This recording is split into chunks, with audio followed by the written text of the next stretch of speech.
ముసలి మరియు మీనా అనే చేప కథ. ఒక భారీ నదిలో ఒక ముసలి ఉండేది. అది రోజు తన బలాన్ని పెద్ద దంతాలను గురించి మాట్లాడుకుంటూ, ఈ నదిలో నన్ను మించినవాడు ఎవ్వరూ లేరు అంటూ చిన్న చేపల్ని ఏమాత్రం పట్టించుకోదు. అందరూ చిన్న జంతువులు దాని దగ్గరికి రావడానికి భయపడేవారు. ఒకరోజు మీనా అనే చిన్న చేప ముసలిని చూసి ఇలా చెప్పింది: మీరు బలవంతులు కావచ్చు, కానీ అందరితో మంచిగా ఉండాలి. అలా ధైర్యంగా మాట్లాడుకోవడం మంచిది కాదు. వాటి మాటలు విన్న మొసలికి కోపం వచ్చింది.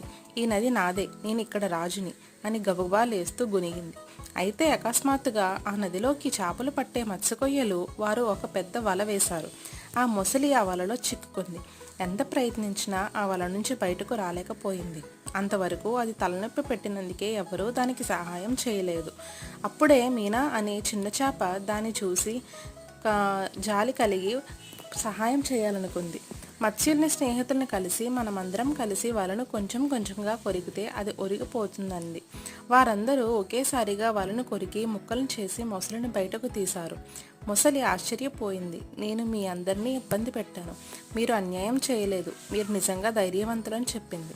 అప్పటి నుంచి మొసలి లోతుగా ఆలోచించింది. ఇకపై వేరే జంతువులను బాధ పెట్టకుండా అందరితో మంచిగా ఉండాలి అని నిశ్చయించుకుంది. ఈ కథ నీతేంటంటే, బలం కన్నా మంచితనమే గొప్పది, గర్వం కన్నా వినయమే మనిషిని గొప్పవాడిని చేస్తుంది.